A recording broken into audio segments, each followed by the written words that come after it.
Hi, we're the Misery Machine. I'm Yergi. And I'm Drewby. And this week we're continuing with the second case in our ACS Murders episode. We're on Highland Avenue in Lewiston, and behind us, in that building over there, is where Christiana Fesmire unfortunately lost her life. And if you're listening on YouTube, please hit like and subscribe. This is the best way you can support our channel. But without further ado, the case of Christiana Fesmire.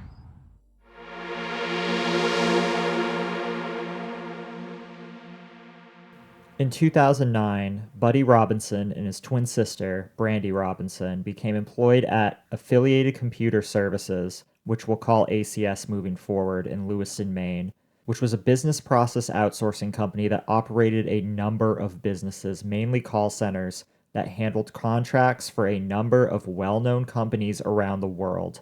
Brandy was placed on a large campaign that handled roadside assistance for a large insurance company, while Buddy was placed on a retention sales campaign that Yergi managed. So after our trainer took a business trip to our client's corporate offices in Westerville, Ohio, I was actually put in charge of training Buddy's training class for the week, which was, quite bluntly, one of the most miserable work experiences that I've ever encountered. Without getting into too many erroneous details unrelated to the case at hand, the class was extremely unprofessional and refused to focus on learning what they needed to know in order to take calls in the following week.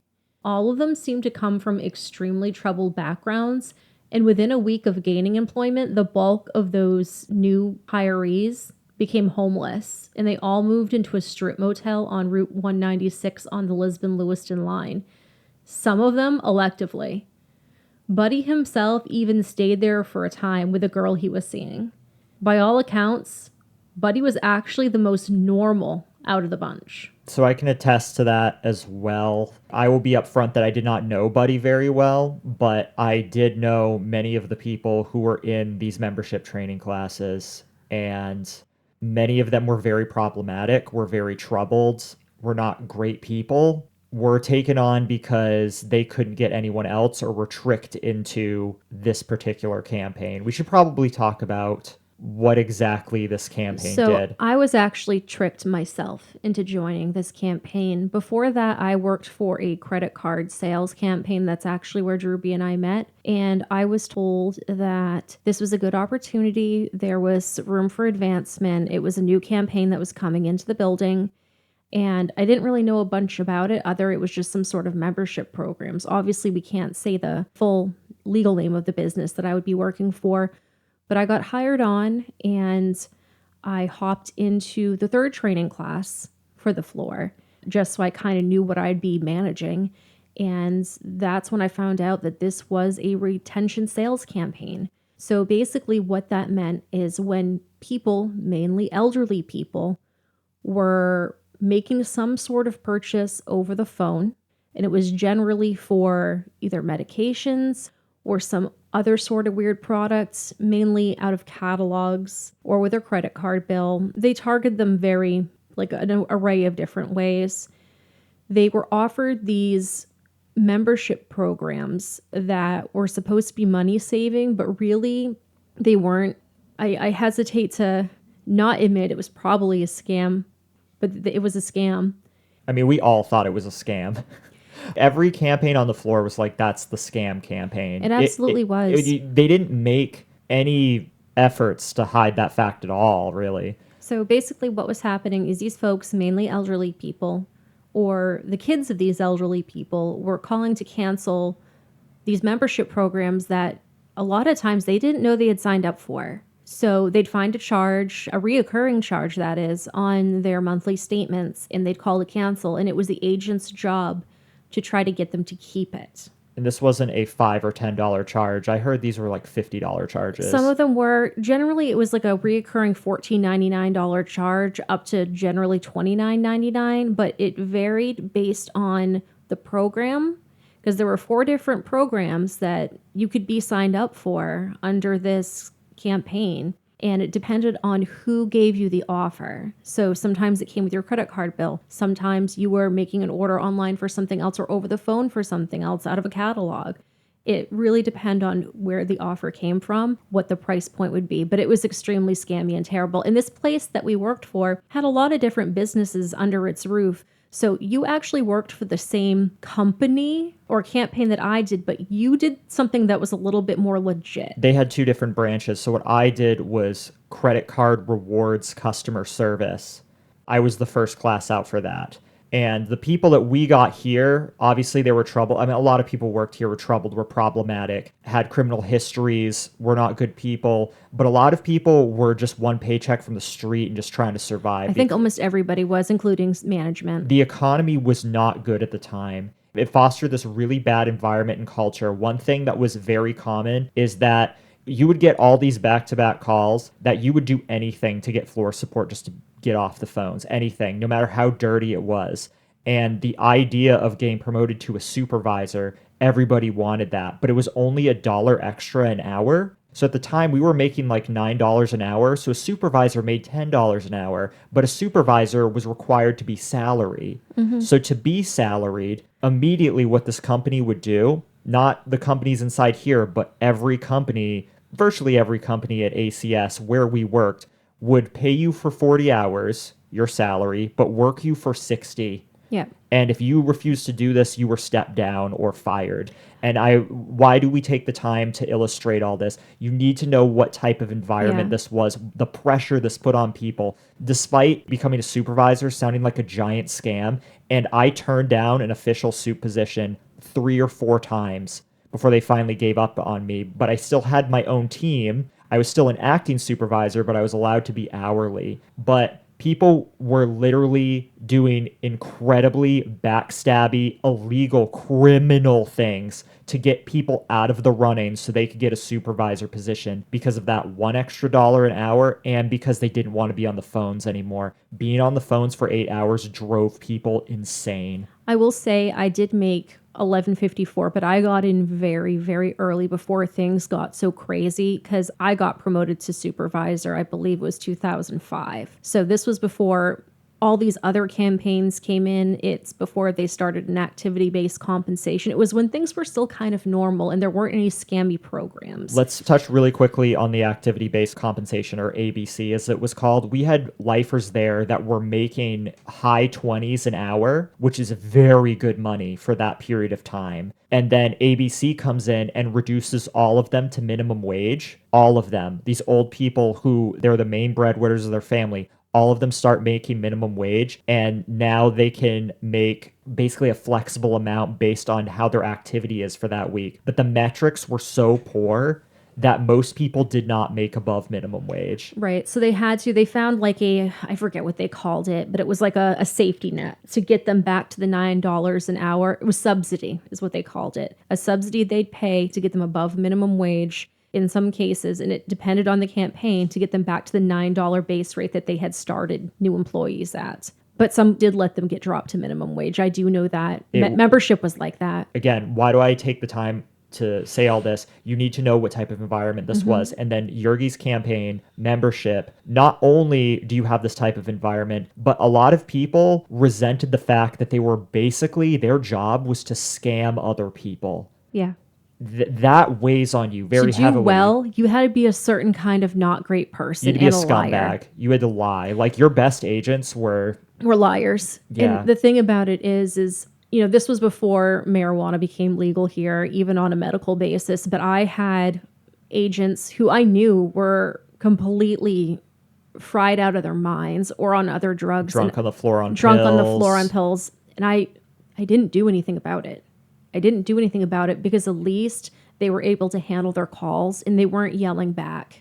Yeah. Because if they yelled back, then I had to do something. Yeah. And I didn't want to. And I heard some bad. calls where people, like, I could hear the breaking point where they just went off on a customer and that was it for them. They just couldn't handle it anymore. So there were quite a few people who had to be drugged up to go in there.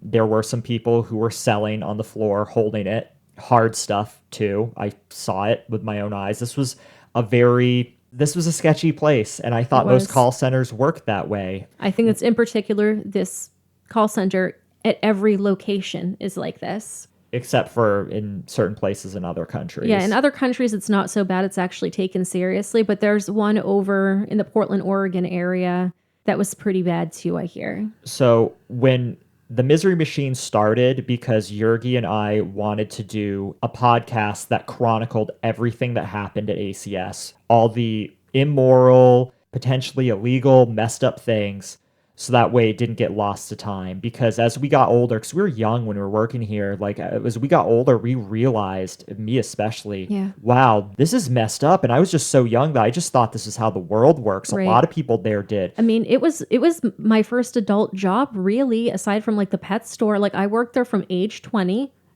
to age 28. There's a 6-hour podcast somewhere on a laptop of us talking about this, and I need to get that. I don't know if it'll ever see the light of day because It's just all over the place. there's I think there's some personal names we put out that we, in retrospect, find it rather incriminating, and I just don't really want to do that. But before we go on to the rest of the story, and thank you for sticking with us to really understand the environment of this place, if this is something you want to hear more about in podcast format, I mean, maybe we'd make this a Patreon episode.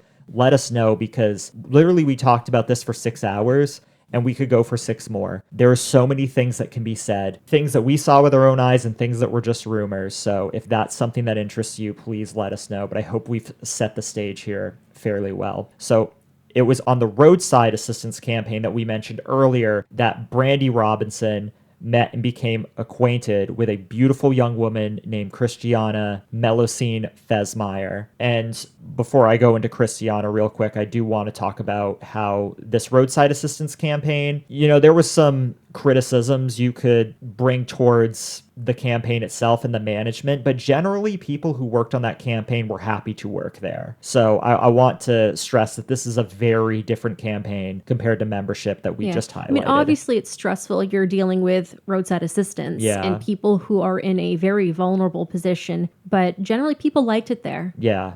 So I want to be clear that this campaign is not like membership, which we just described. Now, on to Christiana. She was born in Concord, New Hampshire on December 17th, 1988 to her parents Chester and Deborah Fesmire. She spent the first 4 years of her life in New Hampshire before her family moved to Pennsylvania, where both of her parents were from. They moved to Maine in 1997, and she then attended and graduated from Great Salt Bay School. She would later go on to Lincoln Academy and Coastal Christian School before completing high school in 2007. Christiana was very athletic and always kept active.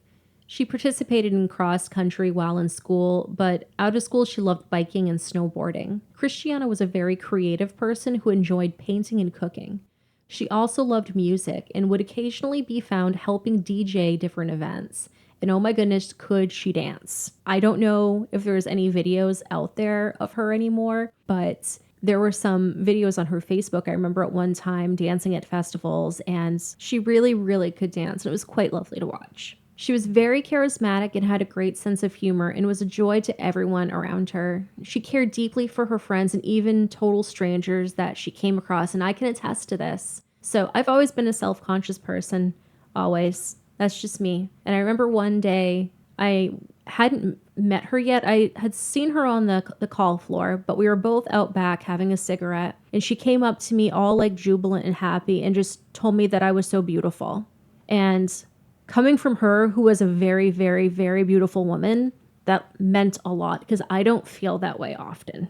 I unfortunately never got the pleasure of meeting her or interacting with her, but everyone that I talked to held her in very high regard and had nothing but amazing things to say about her. So from accounts that I've come across, Christiana actually gave herself her middle name.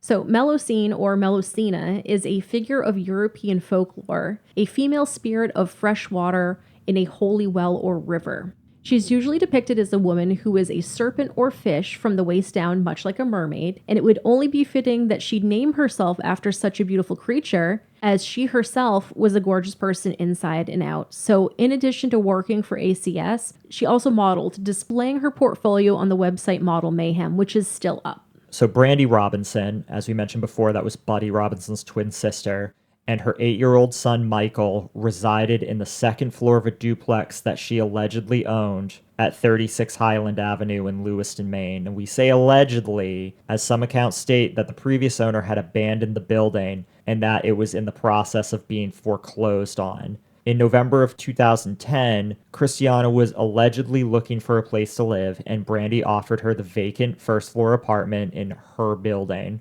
Around that same time, Buddy moved into the upstairs unit with his sister and her son. Meanwhile, Buddy had been proving himself to be an excellent resource on his campaign at work and quickly became someone that I came to trust and rely on. Whether it was helping to coach difficult agents for quality issues or to help them with their retention strategies, Buddy became my right-hand man. At the time, I could honestly say that not only I considered him to be a great colleague, but I considered him to be a friend as well.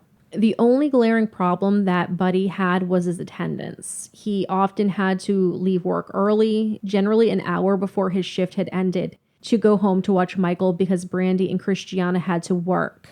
To remedy this, I offered to watch Michael at my desk so that he didn't have to leave work anymore, and Brandy would just drop Michael off. Buddy, Michael, and I had something else in common too. We were all huge fans of the game World of Warcraft. So while Buddy worked, I kept Michael busy showing him my characters in the WoW Armory or watching different raid videos on YouTube. So one night, I jokingly said to Buddy regarding Brandy, "What is she doing over there running a brothel?"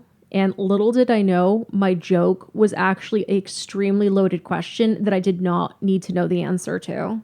Should we talk about points for a second? The point system. The Yeah, point it's system. probably worth Mentioning what the briefly. point system is at ACS. So basically, attendance went on a point basis where at 7 points you would be fired. You accumulated these by being certain increments of time late. So I believe it was 5 minutes to a quarter of your shift was a quarter of a point, then up to, half a point to a full point if it was anything more than that. We were told even if we were a minute over, they could get us for a quarter of a point. I mean, some campaigns did that. I was a little bit more lax, as we all know. You were one of the better supervisors there, so. Yeah. So Buddy was accumulating points pretty quickly by just leaving an hour early constantly. And it was getting to the point where I had to write him up. So having Brandy drop Michael off just so he could finish his shift out, was the least I could do, honestly. And it made things a lot easier on you to not have to put this pressure on you to write him up or discipline him or even fire him. Right. There were other people who had points problems, and they were either being grossly covered up by supervisors who they had relationships with, had affairs with. People were paying to have their points taken off under the table, or were doing favors for certain supervisors so their points would go away. One particular manager of one campaign, I've heard alleged by multiple people, you would go into his office and magically you had all these points there that weren't there before, and he would tell you that he'd make them go away if you just, did some favors for him right there at his desk. And if you didn't, he fired you on the spot. And he got away with that for a while, a long while. Still has a good career nowadays, but yeah, that's the type of place we worked at. Yes. So in reality, Brandy ran a prostitution ring, and Christiana began working for her, advertising on sites like Backpage. When Yergi asked Buddy about how they managed to not get caught, he told her that Brandy's cover was that they were running some sort of medical coding or transcription business, and they filed their taxes as such. However, you said you've never seen it officially reported anywhere that this was indeed the case. It's not in any affidavit or source. This is just what Buddy told me specifically when I was like, how are they getting away with this? And at this point, neither of them, I should mention, worked in the roadside assistance program anymore. So Christiana had quit, and Yes. so had Brandy. Okay. Yep. Also involved with the operation was Brandy's boyfriend, Levi Gervais, who was a trainer for the roadside assistance campaign at ACS, along with a Canadian woman by the name of Alonda Godbout, whom Buddy met during his time at UMaine Presque Isle, which is a college in a more rural part of Maine. It was rumored that some of the clientele allegedly included folks in law enforcement, as well as high-ranking officials in Maine politics. So We have some listeners comment that, hey, are you sure you want to do a true crime podcast? You might go missing one day. Well, if we're ever going to mysteriously die over a case, it'd be this one, because allegedly some of these clientele included former governors, and that's all we're going to say about that. In the spring of 2011, Christiana worked less for Brandy and spent more time away from the apartment, staying with other friends in the area. On June 28th, Brandy informed Buddy that Christiana had told a client that Brandy was operating an escort business. Allegedly, Buddy became upset and said that he was going to kill Christiana. This is Brandy's statement. Nobody else, I believe, has confirmed that. It should be noted that the motive in question seems a bit strange. Christiana allegedly shared this information with a client who would know exactly what type of business was being operated, since they were indeed a patron of the said business.